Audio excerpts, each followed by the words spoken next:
How did this come to be? And Michael's very good at his.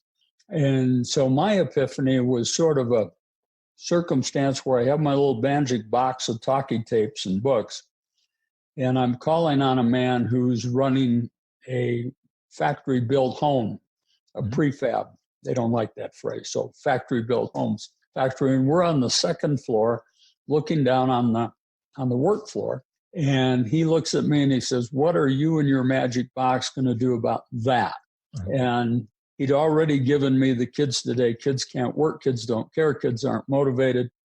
And he takes me over the window and he points down and says, "What are you going to do about that?" And that was 8 20-somethings working on a house.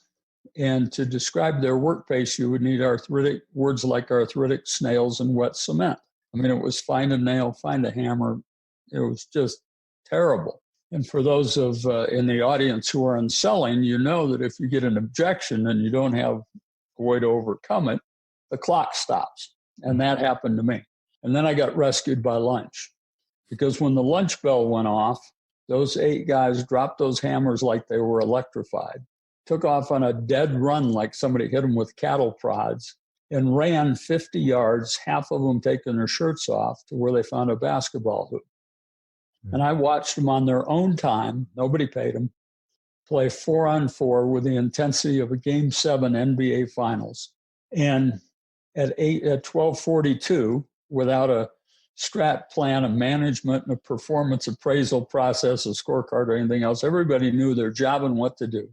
12:42, by some silent signal, they stopped, picked up their sack lunches and their sodas, and started walking back to the job site. No reason to hurry now. At 1 o'clock, they're back on the clock, arthritic snails and wet cement.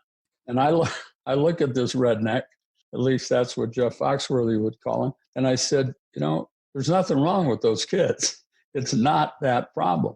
And in my mind, this tongue twister occurred, and I have to explain a little bit. But I realized that there was something out there that people would pay for the privilege of working harder than they would work when they were paid.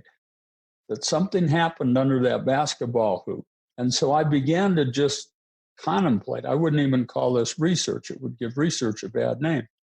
But we started to contemplate, what did I see under the basketball hoop that I didn't see when they were being paid to work? And from that came the 5 principles of what we identified as the motivation of recreation.